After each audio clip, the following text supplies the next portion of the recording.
Okay. Anyway, as I was saying, I'm doing a lot of these talks from the 19 teens about the Great War, the war that was supposed to be the war that prevented all other wars. And there are some issues that are taking place in 2024 that took place in 1916. And you're going to say to yourself, wait, that was 108 years ago. There was a presidential election in 1916 between Woodrow Wilson and also Charles Evan Hughes. Ever hear of Emma Goldman?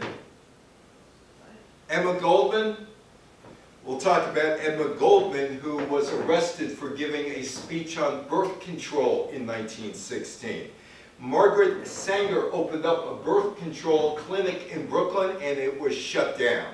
Women's suffrage, women want the right to vote. Women of Colorado, you have the vote.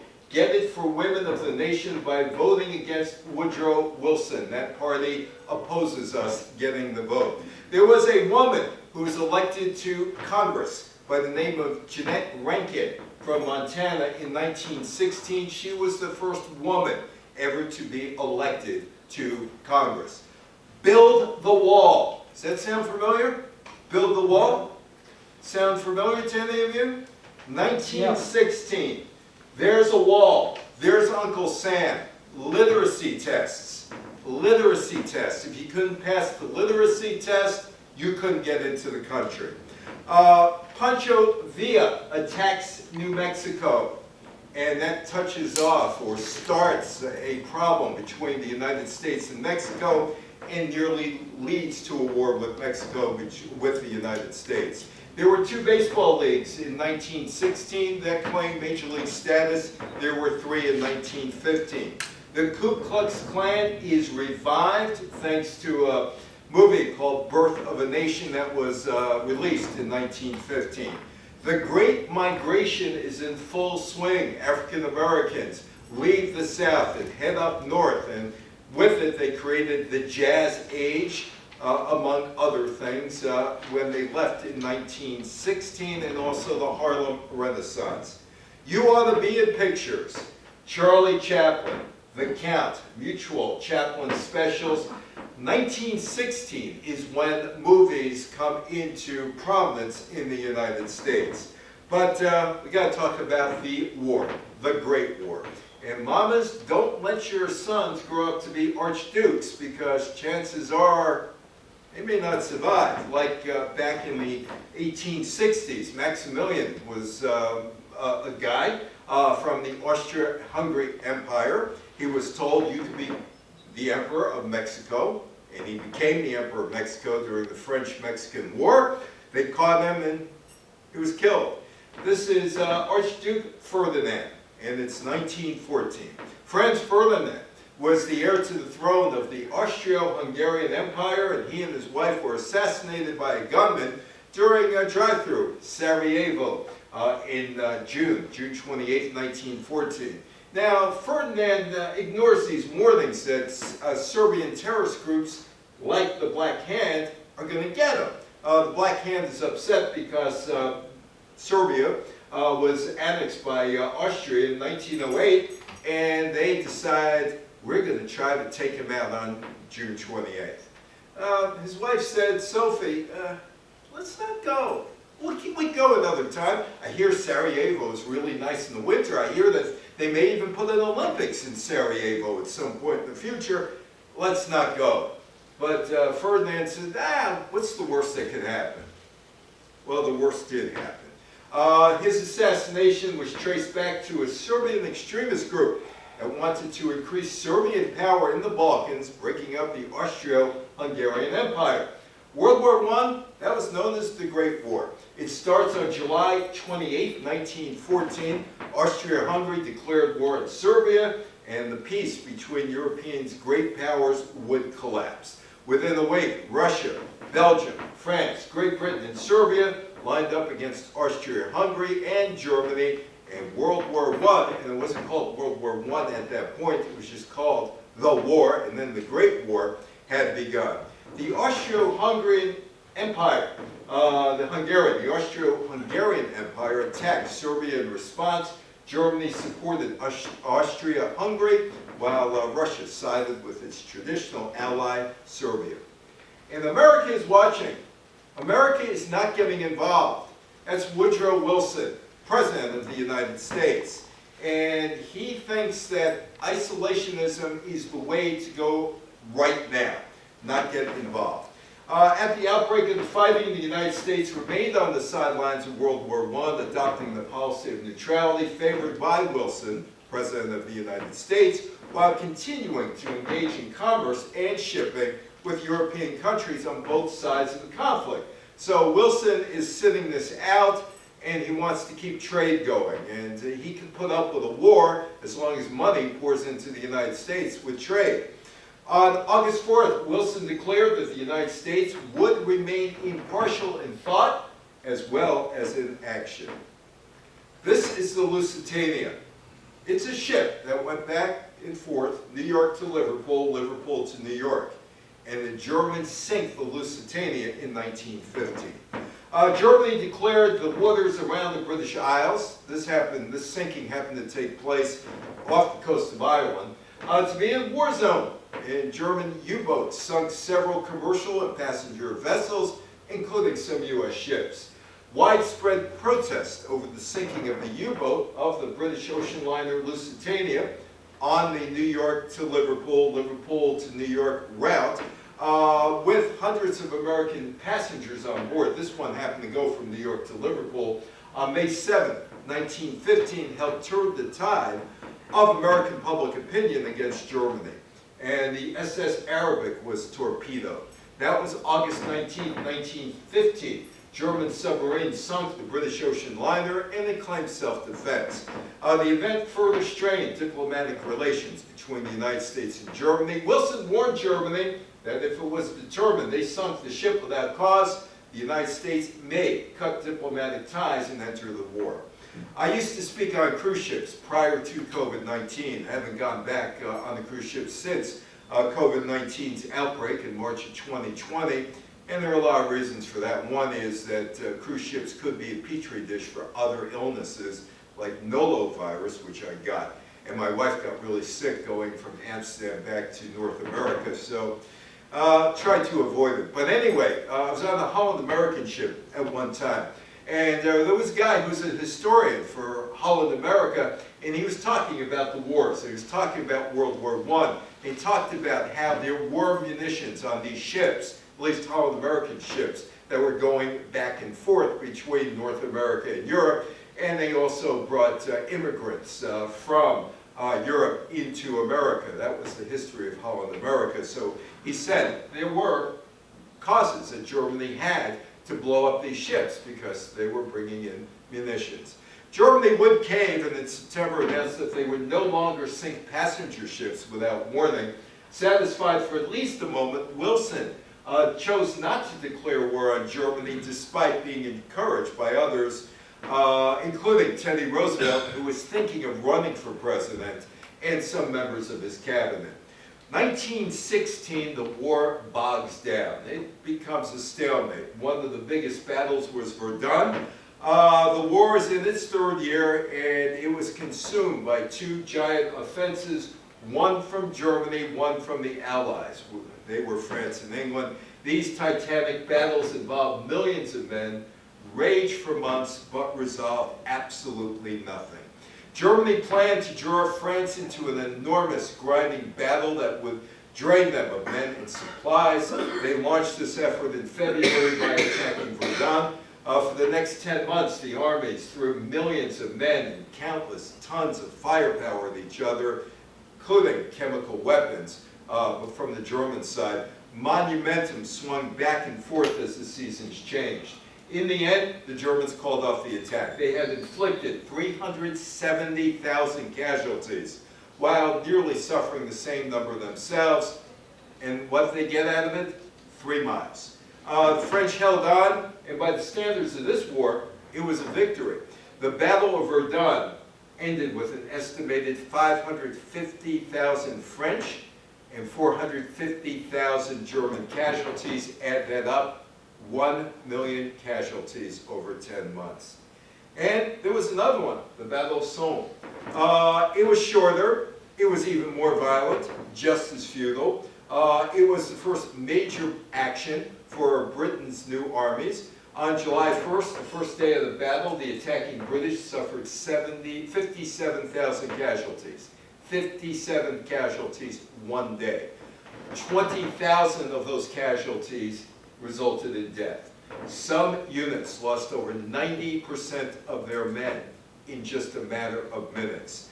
As before, the attackers achieved initial success but were unable to follow through to victory. Later in the battle, the British used tanks for the first time, but the new machines had little impact. Unprecedented slaughter. This was World War I. The world never saw anything like this. Unprecedented slaughter. The Allied attacks were finally halted in November by bad weather. In the 4.5 months, they had advanced 6 miles. 600,000 casualties, 6 miles. German losses are uncertain, but they were staggering, estimated between 400 and 600,000 men. The winter brought an end to the slaughter and futility, yet without a clear winner, none of the combatants were ready to end the war. Their horrific losses only stiffened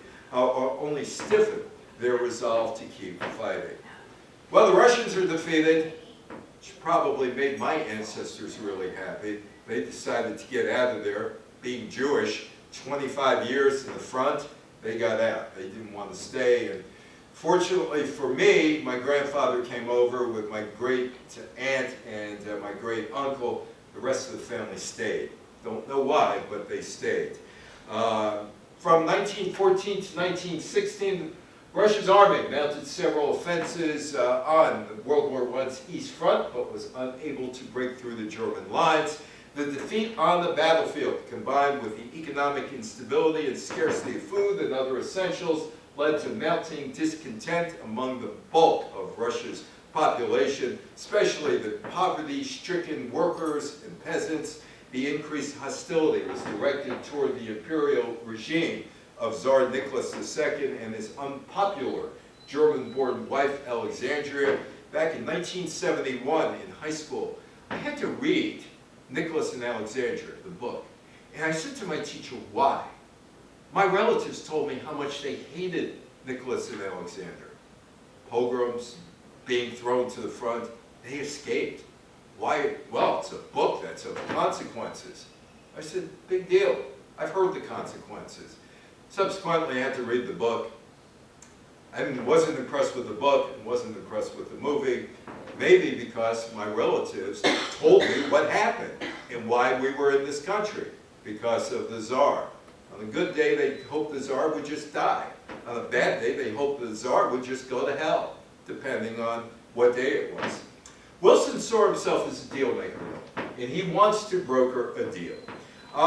In parallel action with the Triple Alliance, Woodrow Wilson sent a note to all the fighters on December 18th, asking them specifically what their war aims were, and presented himself as an intermediary between the countries. But Russia said, we do not want any part of the Americans. And we're not telling you what our war aims are. They rejected the proposal on December 26th. Which leads us to the 1916 presidential election and the slogan. I wish I owned that button. The slogan, he kept us out of war. And that's what Woodrow Wilson would run on in 1916. Presidential election 1916 took place while Europe was embedded and embroiled in World War I. Public sentiment in the still neutral United States leaned toward the British and French, the Allies, forces, due to the harsh treatment of civilians by the German army, which had invaded and occupied large parts of Belgium and northern France. Last guy to run for president with a beard, Charles Evans Hughes. Would you have voted for anybody with a beard? The last president who had a beard was Benjamin Harrison. He was elected in 1888. Roosevelt had a mustache. but he's the last guy who is not clean-shaven who ran for president. And we are talking 108 years ago. And they're all clean-shaven still, right? Charles Evans Hughes, he was a Supreme Court justice. It was the incumbent, Wilson, the Democrat, against the Supreme Court Justice, Charles Evans Hughes, the Republican candidate. Despite their sympathy with the Allied forces, most American voters wanted to avoid involvement in the war and preferred to continue a policy of neutrality. Wilson's campaign slogans, he kept us out of the war. America first. America first, which would come back about 24 years later with Charles Lindbergh and Colonel McCormick and those people. America first. That was the appeal to the voters, who also wanted to avoid not only a war in Europe, but one with Mexico. Hughes criticized Wilson for not taking the necessary preparations to face a conflict. How many of you think women should have the right to vote? Of course. You didn't raise your hand. Oh, you did. You were a little late there. 1916, Wilson's against women's suffrage. Doesn't want women to vote. And that is Alice Paul over there. Wilson, who authored the Democratic platform himself, campaigned on the record of his previous administration from 1913 to 1916, stressing the fact that we didn't go to war as the United States. He also refused to support the constitutional amendment guaranteeing women the right to vote in the United States, although 11 states allowed women to vote in 1916. And there is the bearded Hughes. Hughes criticized Wilson's neutrality on the conflict in Europe, despite the fact that public sentiment was against the war. The Republicans also harped on Wilson's failed effort to overthrow the military dictatorship in Mexico. Talking about Mexico and the United States, 108 years later, right? Right? Hughes did endorse women's suffrage. Hughes campaigned actively. You know, you've heard this before if you watch presidential debates. Does that person look presidential? Well, there was no TV back in those days. There were movies, but it was silent movies. But the newspaper said Hughes' personality was wooden. And because the newspapers wrote about his wooden personality, because you couldn't see him unless you went there live, there was no video of him speaking, he failed to excite the American public because of his personality. Wilson probably wins Kansas, Minnesota. California's in doubt. The women helped put Wilson over the top in California. Wilson prevailed, got 49.4% of the popular vote, 277 electoral votes. Hughes got 46.2% of the vote, 254 electoral votes. It was the first election since 1892 in which a Democrat was elected to a second term. And that's kind of a murky statement there because Grover Cleveland was elected in 1884, lost in 1888, won in 1892. So yeah, he did win a second term, but it wasn't consecutive. But it was the first time since 1832 that a Democrat was elected to a consecutive term. That was Andrew Jackson. Wilson would enter 1917 as the man whose campaign slogan was, "He kept us out of war." Radio told the story. There was a radio station in New York that happened to report on the election. I don't think any of you were around when the New York American was a newspaper. You probably around with the New York Journal American. Remember the Journal American? Well, on the night of November 7th, Wilson used presidential election, a radio station called 2XG, in conjunction with the newspaper, the New York American, broadcast election returns for the first time, transmitted in audio. You heard a voice instead of a Morse code if you had a radio. The program featured telephone bulletins supplied by the newspaper, which hailed the efforts as the first time the wireless telephone has been demonstrated as a practical, serviceable carrier of election news and comment. Read over the air by an unassuming chap by the name of Walter Scherer. He was unassuming. I don't have any audio of him, so I can't tell you if he was assuming or not assuming. Okay, None of you in here has ever heard of Anthony Comstock, have you? If you did, I'd give you 20 bucks. But I take it you did. Censorship in birth control. Sounds like that's happening today in 2024 in certain states. Well, it happened in 1916. Anthony Comstock was a U.S. postal inspector and a politician who campaigned for the elimination of what he considered obscene and indecent content from the United States postal system. His activism resulted in the passage of the Comstock Act of 1873. The act prohibited trade and circulation of documents containing what was then considered obscene information, including pornography, birth control, abortion, and other female health-related literature. Couldn't send it in the mail. 1916. Emma Goldman was an anarchist. She was born in Russia, and her story is worth telling because most people have no idea today who Emma Goldman is. Emma Goldman and free speech. In her free speech, the Constitution guarantees you free speech. Hers was taken away. She was an anarchist, feminist, advocate of free speech, birth control, 8-hour workday. She's arrested in New York City on February 11th, just prior to giving a public lecture on family planning. She was charged with violating the Comstock Act. She was born into a poor Jewish family in Russia in 1869. She fled when she was 16 years old, ended up in Rochester, New York, eventually. Excuse me? That's where I am. Oh, Rochester. Yeah. Rochester. Oh my goodness. Yeah. Eventually, Emma Goldman moved to New York. Emma Goldman and free speech. In the 1890s, Goldman worked as a nurse and a midwife among poor immigrants, New York City's Lower East Side. That's where I come from, the Lower East Side. She campaigned for legalized birth control, believing that contraception was essential to women's social, sexual, and economic freedom.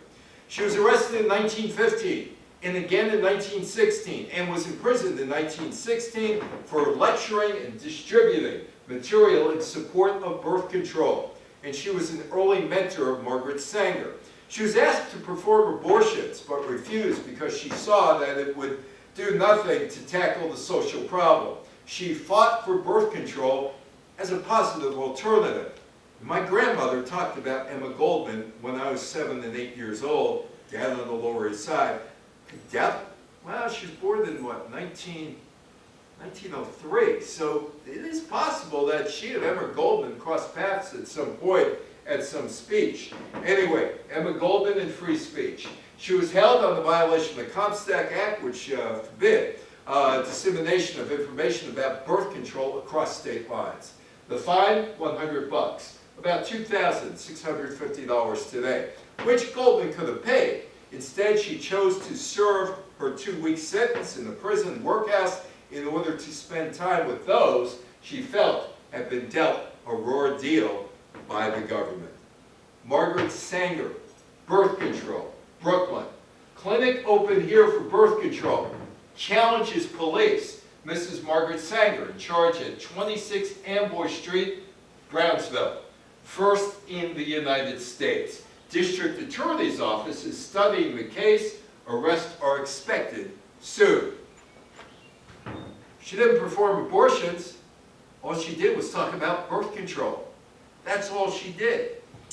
October 16th, Margaret Sanger opened one of the first birth control clinics in the United States in Brooklyn, which some have called the Brownsville Clinic. It was located 46 Amboy Street. And the place in the clinic was a place where Sanger and her staff verbally communicated with women seeking information about birth control. She was a writer, a nurse, sex educator, contraceptive advocate in New York City. She invented the term birth control and published various informational pamphlets on reproductive health and birth control topics. She was also part of this magazine called The Woman Rebel. No gods, no masters. And this is from March 1914. In 1911, she gained popularity after writing a column for the New York Call newspaper on female sexuality. She also published 8 issues of a monthly newsletter called Women Rebel that ended after Sanger got charged with violating the federal Comstock Act for publishing information that was considered obscene. The clinic operated secretly in an old rundown building during World War I in an area called Brownsville, subsection of Brooklyn, which was home to many working class immigrants. She opened the clinic with her sister and a fellow nurse, Ethel Byrne, with the help of a friend and a bilingual Russian-English translator by the name of Fania Mendel. Why Russian? The Jewish immigrants in that area who came from Russia, who lived there. And here's a picture of her in the clinic. The area in which she decided to open her clinic was home to many European immigrants, including many Eastern and of Russian descent. At the clinic, she and her colleagues provided sexual education and birth control to their clients. But to avoid the Comstock Act, she and her co-workers didn't write anything down, didn't hand out any pamphlets. This way they couldn't get in trouble. When a woman walked into the clinic, she could ask Sanger and her colleagues questions about birth control and learn about birth control options. All communications nonverbally. And the clinic did not provide actual contraception to its clients. That too was illegal. There is some talk today in some states, take away the contraceptives. Part of the 2024 noise of the political campaign. Sanger had attempted to recruit a doctor to work at the clinic, but was unsuccessful in finding a volunteer since birth control was such a controversial issue at the time. The clinic advertised subtly to women in local newspapers and in posters through Brooklyn in English, Hebrew, Russian, and Italian, without mentioning birth control. During the first day of operation, 150 patients went through there. By the 10th day, there were about 450. She got letters from nurses and women across the country requesting educational birth control information that they could provide to women in local towns. And there's the New York police arresting Margaret Sanger. She's being arrested. During its first 10 days of operation, the Brownsville Clinic drew attention as legal authorities, the Catholic Church, and other anti-birth control organizations made attempts to shut down the clinic. Consequently, the clinic's publicity grew, helped raise awareness of birth control and family planning movements in the United States. After being open for 10 days, authorities shut down the clinic. She was arrested. She violated the Comstock Act. On October 26th, an undercover policewoman and fellow officers raided Sanger's clinic, which led to the shutdown and the arrest.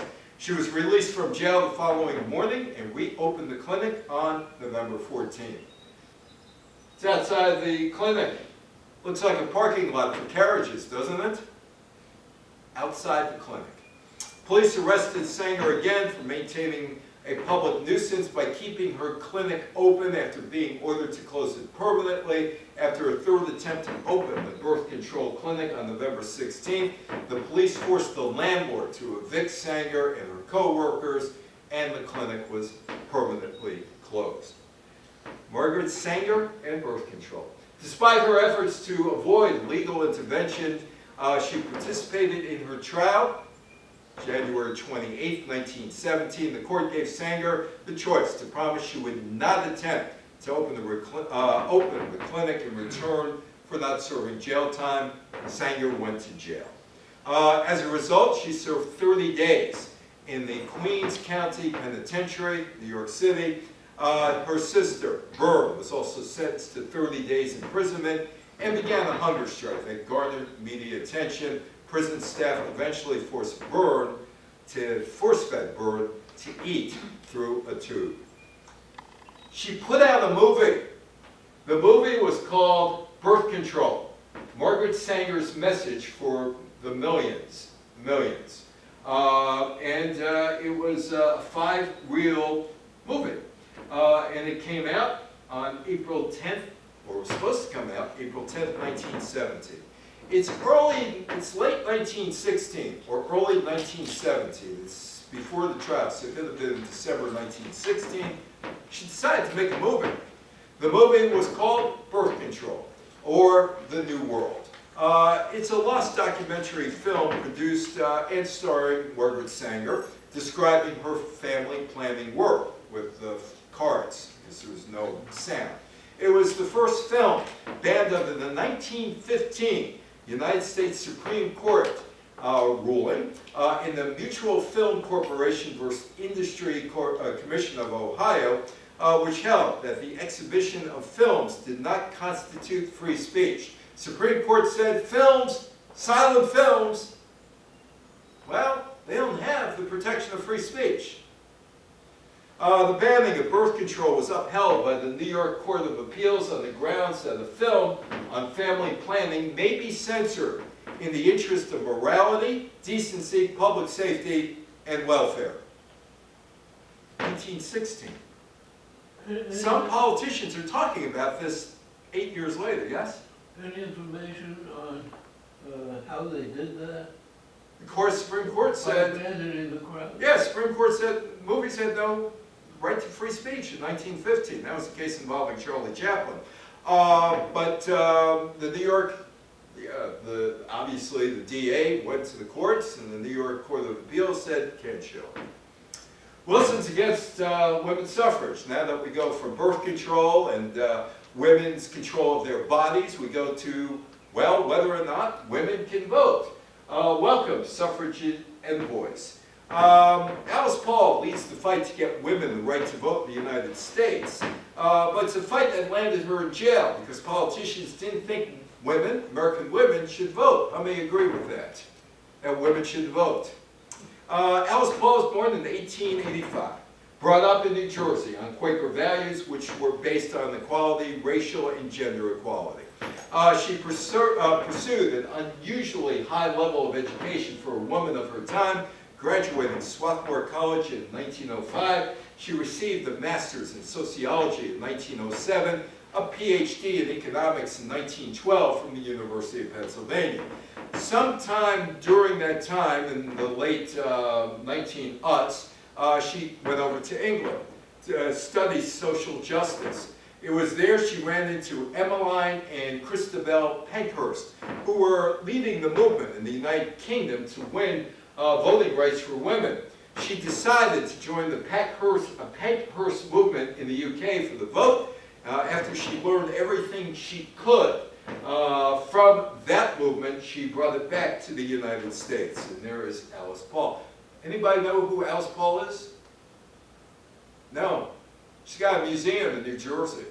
She was the person in the 19-teens who fought the hardest for women to get the right to vote.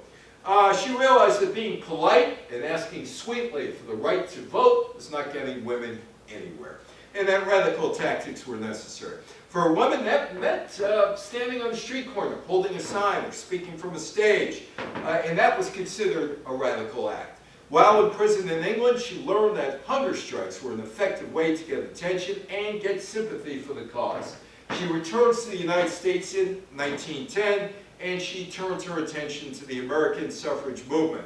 After the deaths of Elizabeth Cady Stanton in 1902, Susan B. Anthony in 1906, suffrage movement was languishing, lacking focus, and under conservative suffrage organizations, or they were lacking focus under the suffrage organizations that concentrated only on getting state suffrage. Paul believed that the movement needed to focus on the passage of federal suffrage and an amendment to the Constitution. 1911, she led Philadelphia's first street corner campaign for the right to vote. Night after night for 2 months, speaking from a horse-drawn cart, she and other suffragettes made their case to crowds sometime numbering in the hundreds. At her side was a woman by the name of Lucy Burns, who was from Brooklyn, who was also in London fighting for the vote for women in England. That she too was arrested, and she meets Alice Paul in jail. And there is Lucy Burns. Paul and Burns offered to take over the National Women's Suffrage Association Congressional Committee in Washington, D.C., which was tasked with promoting constitutional amendment.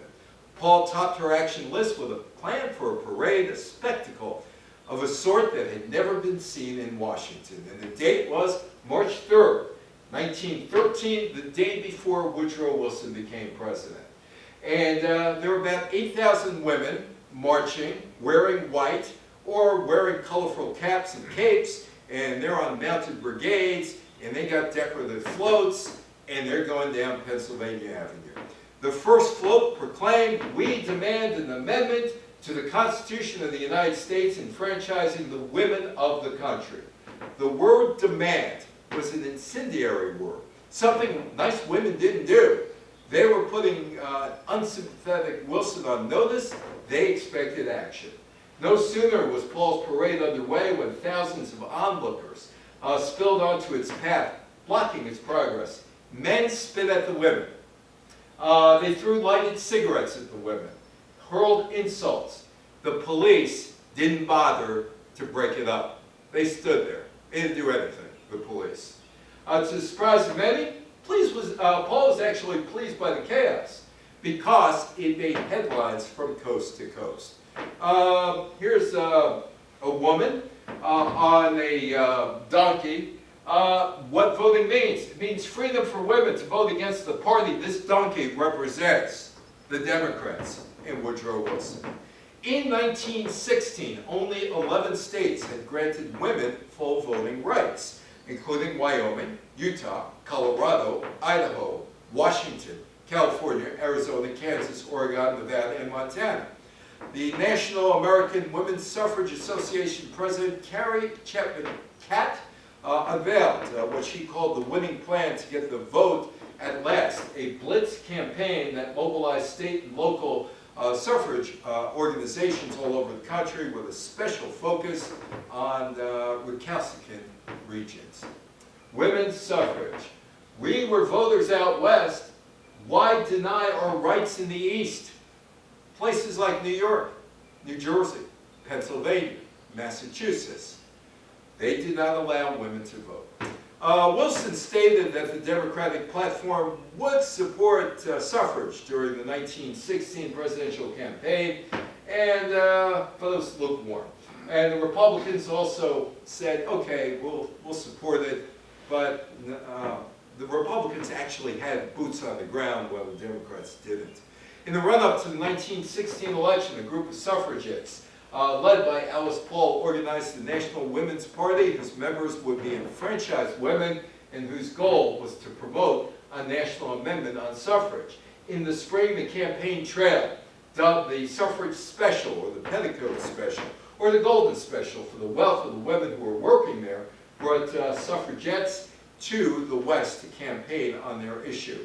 The National Women's Party claimed to be independent, but the participation of many of its founders in earlier protests against the Democratic Party for its dismissal of the federal amendment in favor of women's suffrage in 1914 threw their support to use in the Republican Party. And they hit, well, they go out there on a whistle-stop campaign, the women. The youth sets. How old do you have to be as a woman? Then you couldn't vote. Oh, 21 in the states where you could vote.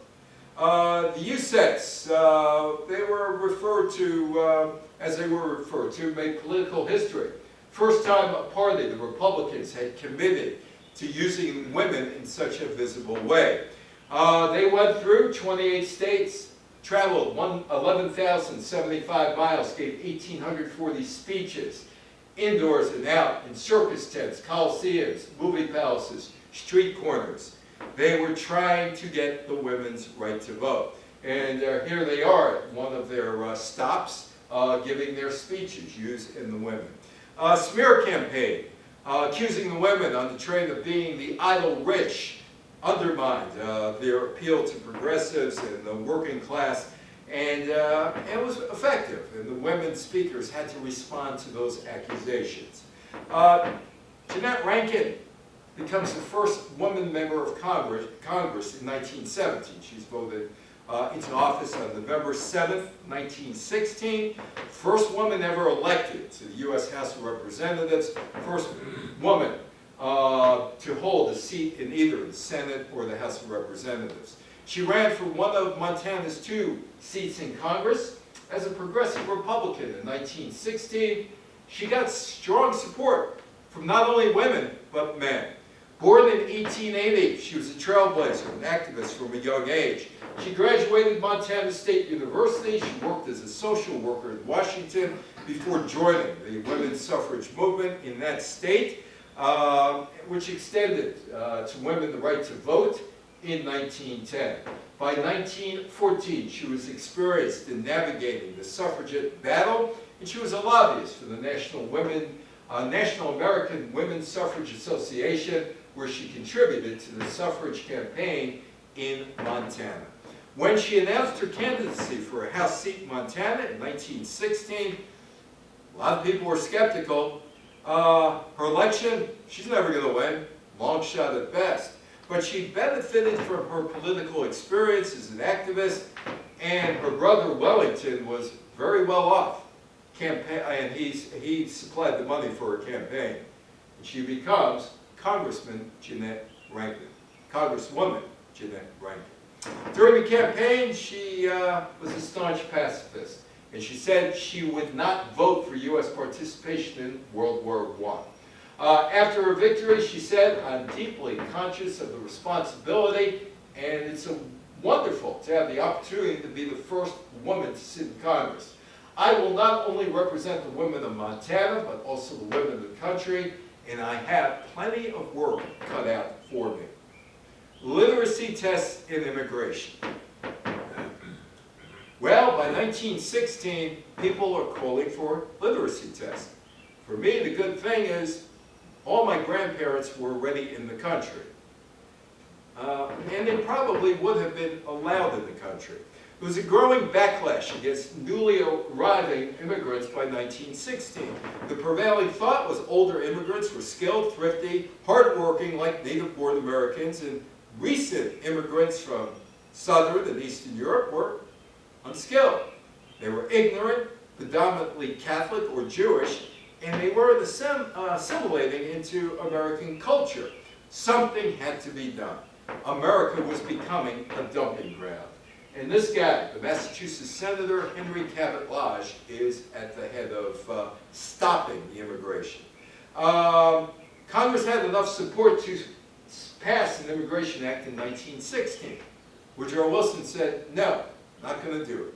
December 14th, Wilson vetoed the Immigration Act, which sought to expand the number of undesirables barred from entering the U.S. The list included idiots,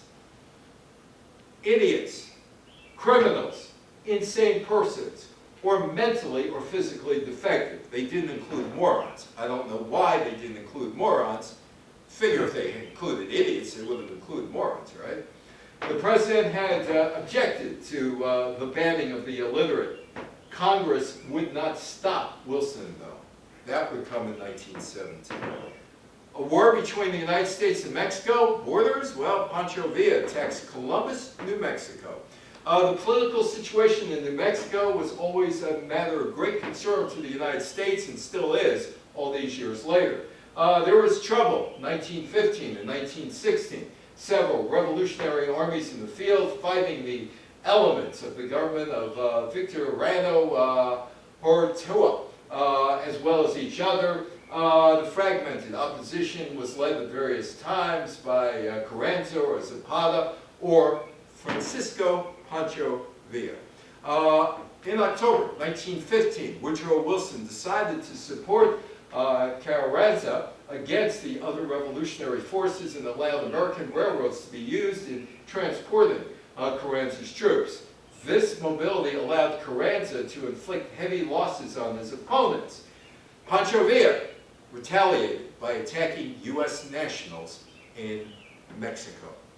And then Columbus, New Mexico. In the early morning, March 6th, Villa's forces attacked Columbus, New Mexico, looting and burning homes and businesses. Around a dozen or so of Columbus residents and 8 U.S. soldiers were killed before members of the U.S. 13th Cavalry Regiment drove the Villistas back across the border. 70 to 75 of Villa's men died. One theory was that Pancho Villa was outraged because he believed the Carranza had sold the country to the U.S. Second explanation, Villa wanted to punish a Columbus arms dealer who sold him defective weapons that contributed to his defeat in Celaya. Or maybe he's working with the Germans and that they are going to provide a distraction for the U.S., Mexico attacking the U.S. in context of World War I. And Wilson's absolutely furious as the Binghamton Press points out, and he wanted something done. United States National Guard units were massed on the United States-Mexico border, March 16th, a force of 6,600 men, commanded by Brigadier General John J. Pershing, crossed into Mexico in pursuit of Pancho Villa. Carranza gave the U.S. permission to send the troops. And there is Pershing and the punitive expedition. He was from Fort Bliss in Texas, and his aide was a young guy by the name of Second Lieutenant George S. Patton, Jr. You ever hear of Patton? They never caught Villa. But the United States did gain something out of this, the Flying Jennies, the Air Force. In pursuit of Pancho Villa, the punitive expedition gave birth to much of the modern military. For the first time, fragile biplanes called Jennies were used for reconnaissance and delivering dispatches, and they become ultimately the U.S. Air Force. Harley-Davidson motorcycles were used to scout ahead and deliver messages. Crude armor tanks were used, where black metal boxes were on top of the truck chassis. Trucks were critical in supplying the expedition with food, water, medical supplies, and gasoline. First time it was ever done. There are two baseball leagues still to this day, the American League and the National League, and they're under one umbrella. They were not under one umbrella in 1916. The Federal League challenged Major League Baseball, or the American National League, in 1914 and 1915, going out of business, but one remnant still to this day exists. The Federal League came together in early 1913 through the work of John T. Powers, and immediately challenged the operations of organized baseball as a minor league playing outside the national agreement. After James A. Gilmore succeeded Powers as league president, the league declared itself to be a major league. Playing in what detractors called an outlaw league, that allowed players to avoid the restrictions of organized leagues' reserve clause, which forced the player to be on the team in perpetuity unless the team ridded themselves of the player.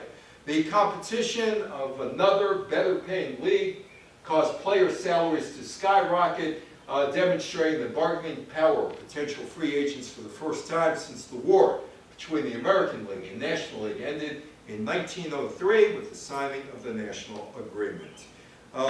Baseball Federal League notables. Nobody in here ever saw the Brooklyn Federal Club play, but that is Cy Falkenberg of the Brooklyn Federals, and he's doing an advertising for the Victor Sporting Goods Company of Springfield, Massachusetts.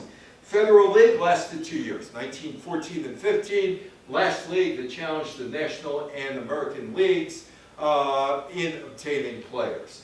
Of the 286 players to play in the Federal League in 1914 and 15, 172 had Major League experience according to the Society of American Baseball Research. Of those, 71 would return to the American League and National League clubs after the Federal League folded. Most stars, though, remained in the AL and the NL. The new league initially was successful, getting people to see the games, but financial strains of battling Major League Baseball teams skyrocketed players' salaries, doomed the league to extinction after the 1915 season. After the league folded, 7 of the 8 clubs reached an accommodation with Major League Baseball, in which, among other things, the Chicago Whales owners were allowed to buy the Chicago Cubs franchise and move them into Weekman Park, which today is called Wrigley Field. How many baseball fans are here? Yeah, okay, so you know Wrigley Field. The St. Louis owners took over the St. Louis Browns business. But there was one team left out, this team, the Baltimore Terrapins. By 1916, the owners of the Baltimore Terrapins refused to settle, sued the National League for various antitrust violations.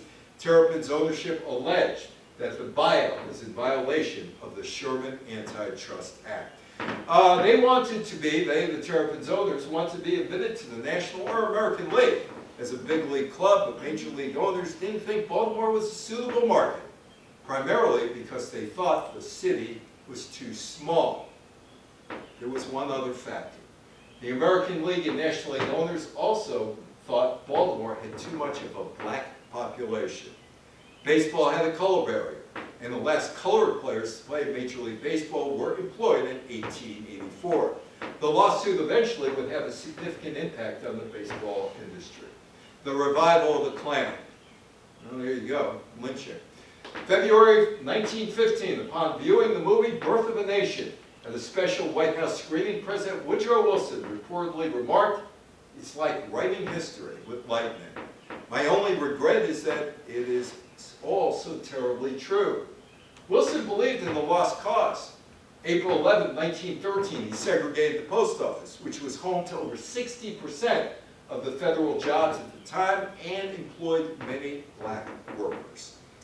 This is Stone Mountain, Georgia. You can't see this all that well, but this is carved into the mountain. It's Jefferson Davis, it's Stonewall Jackson, it's Robert E. Lee. Stone Mountain, Georgia today is a majority city, and most of the people who you see using that park are African Americans. But that is where the Ku Klux Klan started. The popularity of the D.W. Griffith film, Birth of the Nation, and specifically its showing in Atlanta, provided the impetus for the reemergence of the Klan.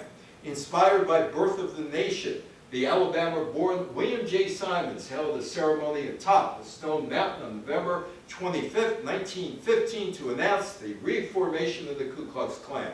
The venerable family who owned the mountain allowed Simmons and his version of the Klan to use the mountain for its rituals. The rituals, of course, burning crosses.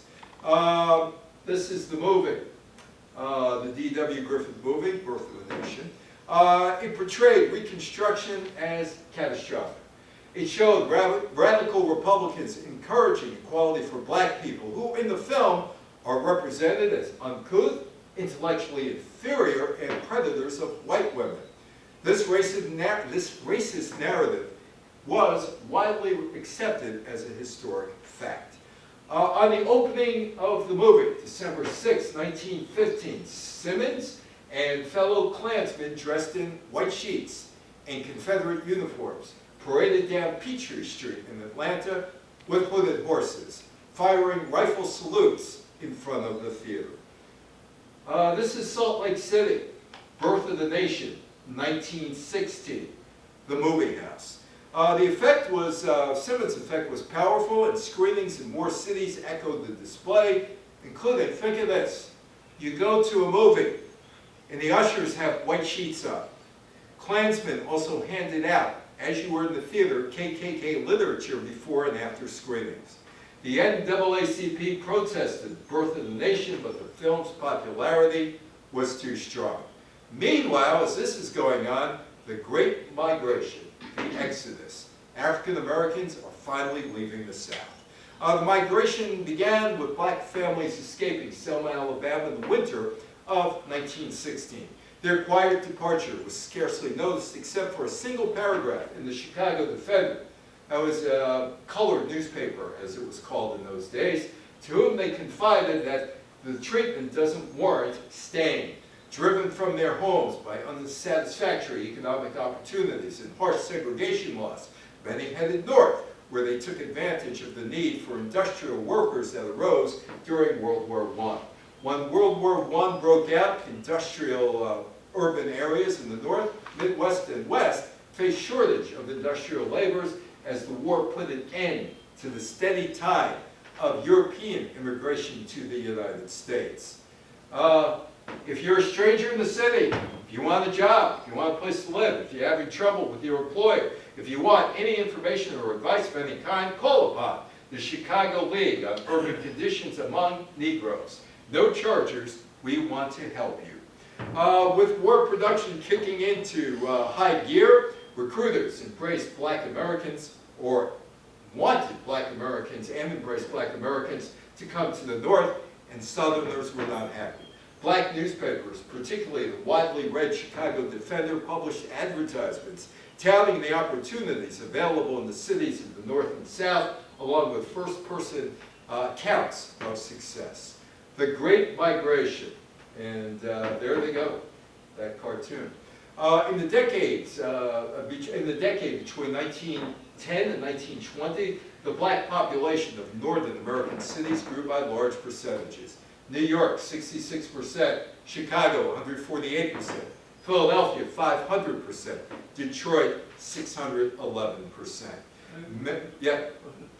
You just gave it. Yeah. Many new arrivals found jobs in factories, slaughterhouses, foundries, where working conditions were horrible and dangerous. Female migrants had a harder time finding work, so there was heated competition for domestic labor positions. The Great Migration, South unable to stop exodus of Negroes. Many new arrivals found jobs in factories, slaughterhouses, foundries, as I said. Aside from the competition for employment, there was also competition for living space, increasingly crowded cities. While segregation was not legalized in the North as it was in the South, racism, prejudice were nonetheless widespread. You ought to be in pictures. Mary Pickford. How many of you know who Mary Pickford is? America's sweetheart from British Northern Territories. By 1912, major motion picture companies saw production near or in Los Angeles. Land was cheap, the weather was ideal for filmmaking, and there was quick access to various settings. In the early 1900s, most motion picture camera and equipment patents were held by Thomas Edison's Motion Picture Patents Company, Menlo, New Jersey, which often sued filmmakers to stop their productions. To escape this, filmmakers began moving to Los Angeles, where attempts to force Edison's patent were easier to evade. For certain actors and actresses, there was money to be made. Charlie Chaplin signs for Mutual Film for a salary of $10,000 a week, $298,000 a week today. He got a signing fee of $150,000, $4.7 million in today's money. He was one of the highest paid people in the United States. Mary Pickford signed a $10,000 contract a week, about $298,000 in today's money, and it guaranteed her $1 million a year, $29.7 million. You ought to be in pictures. Samuel Goldwyn.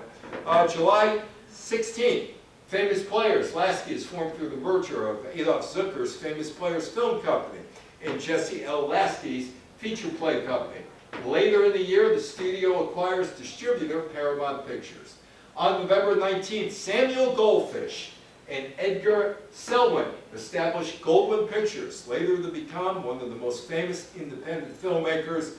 Goldfish would change his name to Goldwyn. Didn't like being Goldfish. Oh, the first naked person in the movies was this woman, Annette Kellerman. Daughter of the Gods is an American silent fantasy drama written and directed by Herbert Grundman. The film was had controversial scenes because of the nudity of the character Anita, played by the Australian star swimmer Annette Kellerman. The scene is regarded as the first complete nude scene by a major star, which occurred during a waterfall sequence, although most of her body is covered by her long hair. The Daughter of the Gods was the first $1 million movie, $29.7 million today. Like many of Kellerman's other films, this film is now considered a lost film. No copies are known to exist. A lost film, Romeo and Juliet. A lost film is a feature or short film in which the original negative and copies are not known to exist in any studio archive, private collection, or public archive. Films can be wholly or partially lost for a number of reasons. Early films were thought not to have any value. You're going to show them once, nobody's ever going to come again, so we threw them out afterwards. It's done. Nitrid film used in early pictures was highly flammable, subject to degradation. The Library of Congress began acquiring copies of American films in 1909, but not all were kept. Well, the legacy of 1919. Tsar was overthrown in 1917 during the First Russian Revolution. Vladimir Lenin would ultimately prevail, establish the Soviet Union. Soviet Union collapsed in 1991. World War I ended on the battlefield November 11, 1918. It's called Armistice Day. No longer called Armistice Day. It's Veterans Day. Declaration Day is no longer called Decoration Day. Wilson and the Americans enter the war April 1917. Wilson attempted to negotiate a peace and start an international body called the League of Nations to prevent future wars.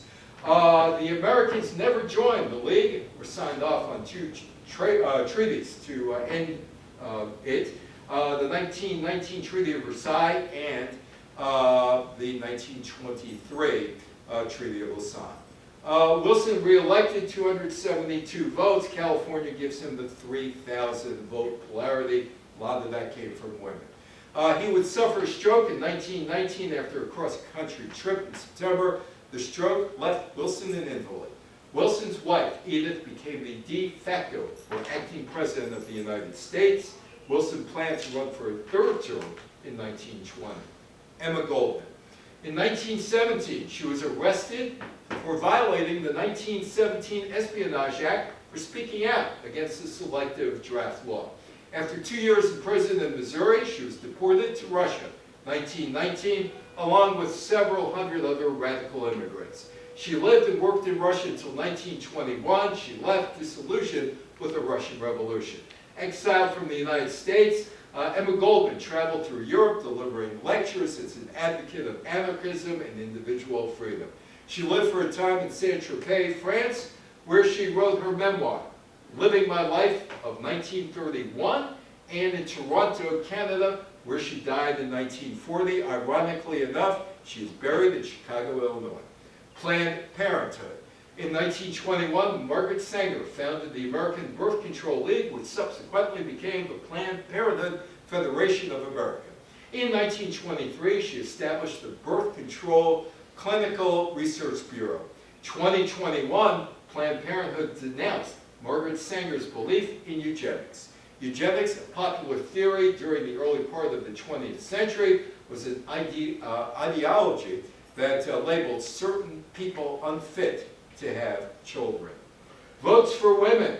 Votes for Women. September 30th, 1918, Woodrow Wilson stood before the Senate to call for the passage of the 19th Amendment.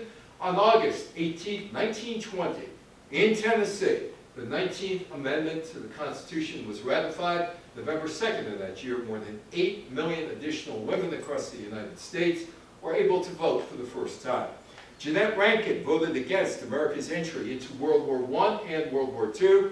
That World War II, against the war, only wanted to do that after the bombing of Pearl Harbor, ended her political career. Oh, 1968.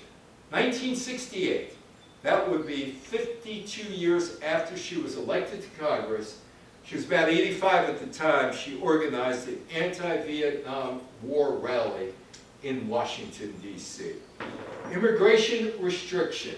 The immigration bill that Wilson vetoed was passed by Congress in 1917. It would also introduce Asiatic barred zone designating people from much of Eastern Asia and the Pacific Islands could not immigrate to the U.S.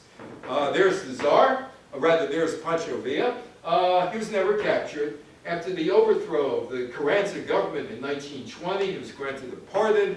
He retired to a ranch near Peril, now Hidalgo de Peril, Chile, in return for agreeing to retiring from politics 3 years later, he was assassinated while traveling home in his car.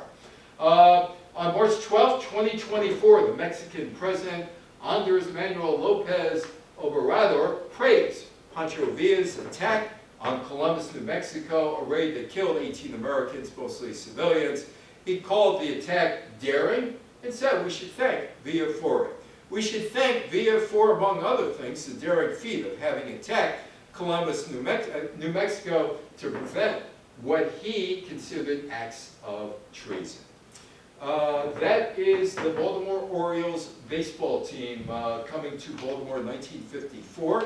The Terrapins owners' lawsuit went through the courts in 1922. The Supreme Court of the United States ruled that baseball was a game, not an interstate business, and gave baseball an antitrust exemption. Baltimore's investors, they purchased the St. Louis Browns franchise after 1953. The new Baltimore Orioles franchise began playing in 1954. Any New York Mets fans here? No? Beat the Mets? Yankees? Any New York Mets fans here? They're losing today, by the way. Investors of a new baseball circuit, the Continental League, announced plans to become a third major league in 1959. The league never got off the ground, but the National League was forced to expand because of the Continental League to Houston and New York. The KKK, Henry Ford Museum there. The Ku Klux Klan would increase membership and would have a march in Washington in 1925. The KKK's influence would begin to wane in 1925 after Indiana Grand Dragon David C. Stevenson, when a jury found guilty of Stevenson guilty of rape, kidnapping, and second-degree murder of a female aide. The Great Migration was one of the largest movements of people in United States history. Approximately 6 million black people moved from the American South to the North, Midwest, and Western states from 1910 to 1970. Hooray for Hollywood! Hollywood and Vine back there, and my wife. Hollywood became the film capital of the world by the 1920s. Charles Chaplin is still remembered a century after his debut on the screen. The film industry is no longer exclusively Hollywood, Los Angeles based.